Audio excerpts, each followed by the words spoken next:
Hello students. आज पढ़ने वाले हैं हम लोग म्यूचुअल इंडक्शन। जैसा कि इंडक्शन का मतलब होता है कि प्रोडक्शन ऑफ करंट और ईएमएफ। किसी भी कॉइल में करंट का प्रोड्यूस होना या फिर ईएमएफ का प्रोड्यूस होना इंडक्शन कहलाता है। तो अब है इंडक्शन दो टाइप का होता है, एक सेल्फ इंडक्शन और दूसरा म्यूचुअल इंडक्शन।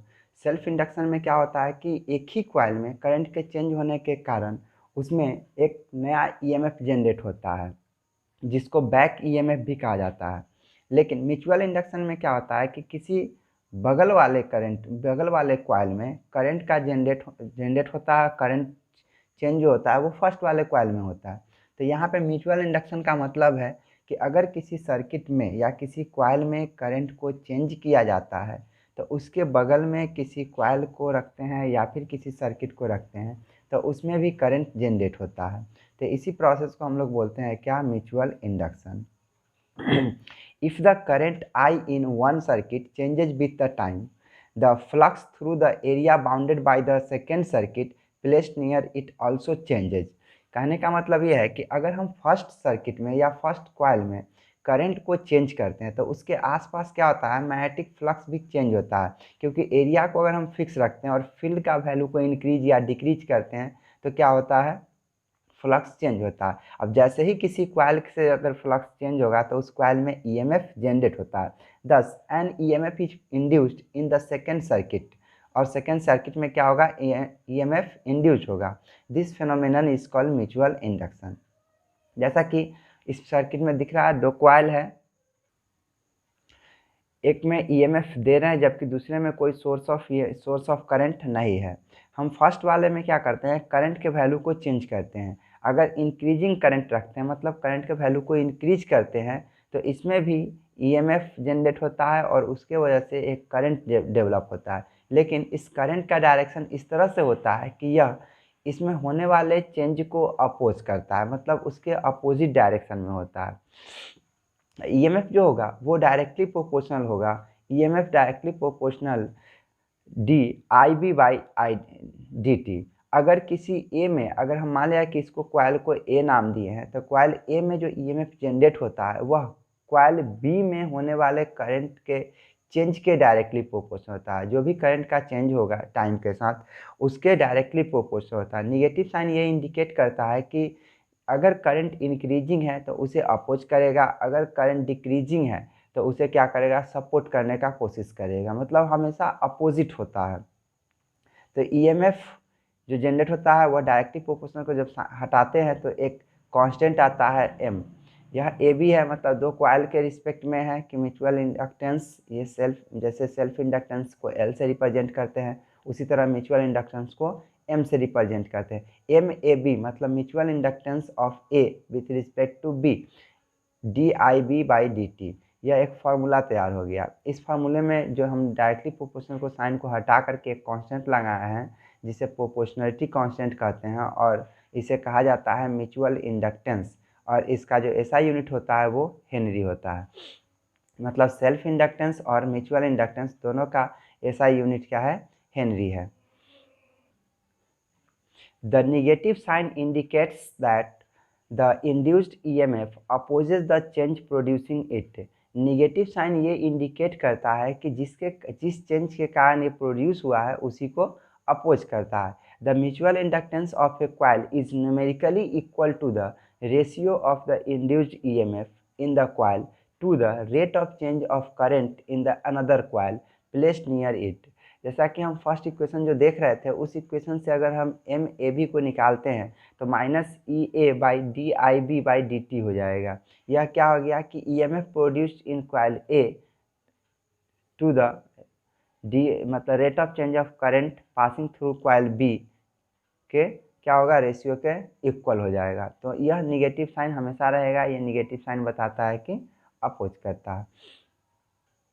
अब म्यूचुअल इंडक्टेंस निकालना है जबकि दो लॉन्ग सोलेनॉइड है, दोनों का एक्सिस जो है वो सेम है।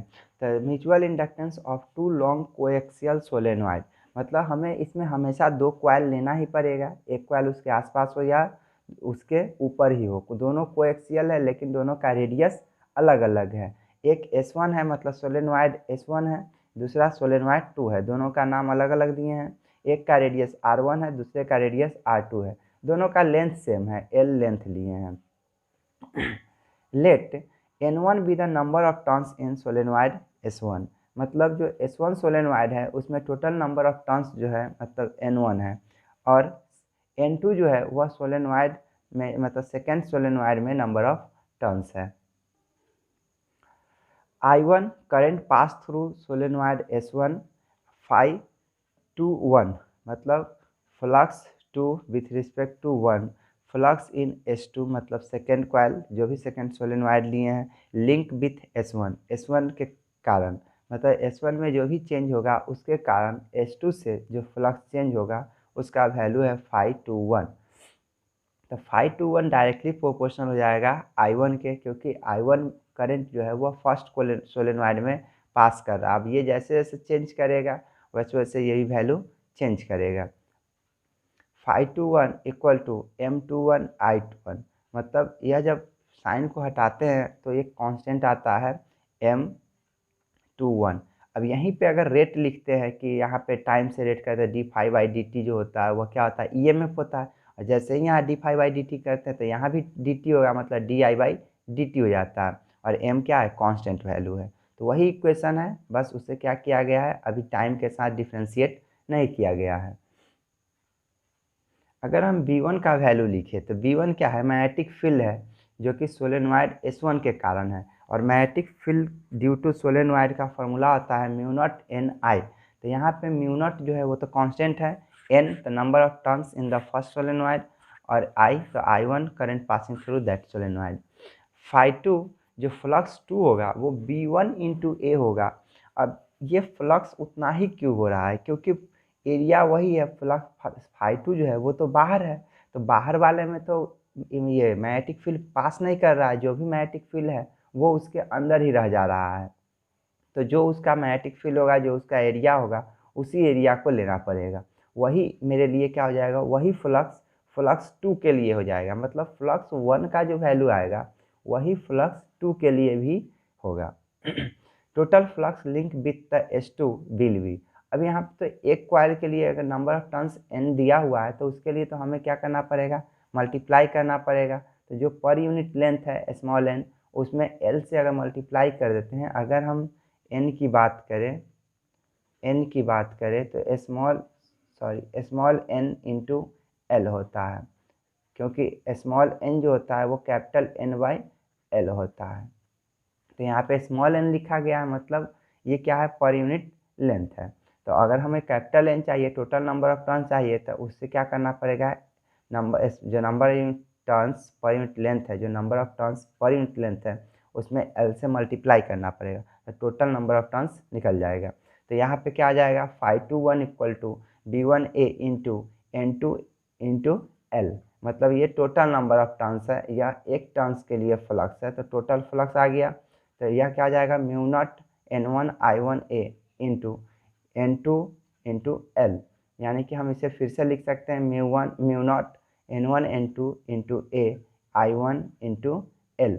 यह सेकेंड इक्वेशन है। एक्चुअली ये भी 5 to 1 आया, और इससे पहले भी 5 to 1 आया था, जो कि वैल्यू आया था M21 I1।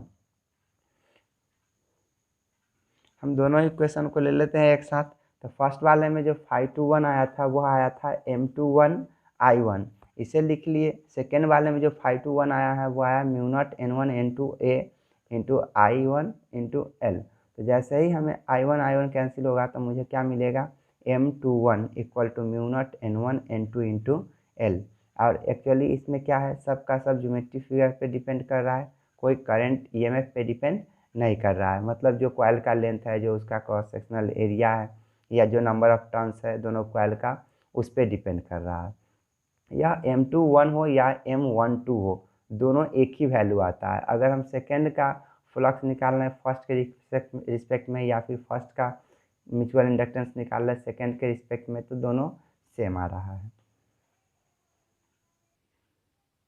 रेसिप्रोसिटी थ्योरम क्या कहता है कि जो हम फ्लक्स निकालते हैं सेकेंड कॉइल का फर्स्ट के रिस्पेक्ट में, या फिर फर्स्ट कॉइल का सेकेंड के रिस्पेक्ट में, तो दोनों का वैल्यू सेम आता है, मतलब M21 या फिर M12 इक्वल टू M, मतलब सब दोनों का वैल्यू क्या है, सेम है। अगर हम E2 लिखते हैं तो क्या लिखते हैं, -M/dI1/dt लिखते हैं। एक्चुअली m तो दोनों में कॉमन है तो m वही रहेगा, लेकिन अगर हम सेकेंड वाले में जो EMF जनरेट होता है वह फर्स्ट कॉइल में करंट के चेंज होने के कारण होता है, इसीलिए E2 = -M/dI1/dt। अगर हमें E1 निकालना है, मतलब फर्स्ट कॉइल में करंट डेवलप जो भी होगा या EMF जो भी होता है उसके वैल्यू को अगर निकालना है तो हमें करंट का जो चेंज होना चाहिए वो सेकेंड कॉइल में होना चाहिए। तो जो सेकेंड कॉइल में चेंज होता है तो इसीलिए हम लोग क्या लिखते हैं, E1 = -M/dI2/dt लिखते हैं। इसलिए अगर हम M12 लिखना चाहे, M12, तो यह क्या लिखेंगे, N2/5V2/I1। मतलब यह क्या हो गया, टोटल फ्लक्स जो हो गया वो I1 के डायरेक्टली प्रोपोर्शनल होता है। तो ये सेकेंड वाले का टोटल फ्लक्स है। तो टोटल फ्लक्स क्या हो गया कि एक कॉइल का flux into total number of turns directly proportional I के होना चाहिए। तो ये तो सेकेंड का है तो फर्स्ट का करंट के साथ होना चाहिए, इसलिए M12 हो गया। दूसरा कि अगर M21 निकालना है तो फिर N1/5V1/I2 हो जाएगा। तो यह क्या है, मैं ये म्यूचुअल इंडक्टेंस निकालने का फॉर्मूला है। हम किसी भी तरह से म्यूचुअल इंडक्टेंस निकाल सकते हैं। जो हमसे म्यूचुअल इंडक्टेंस पूछता है जनरली वो पूछता है सोलेनॉइड का, जो कि बता दिए। फॉर्मूला को भी याद रखना पड़ता है क्योंकि न्यूमेरिकल भी इससे कभी कभी आ जाता है डायरेक्ट, कि सारा वैल्यू दिया हुआ है और हमें म्यूचुअल इंडक्टेंस निकालना है, या म्यूचुअल इंडक्टेंस का यूनिट पूछ देता है, ये वैल्यू भी हमें याद रखना पड़ेगा।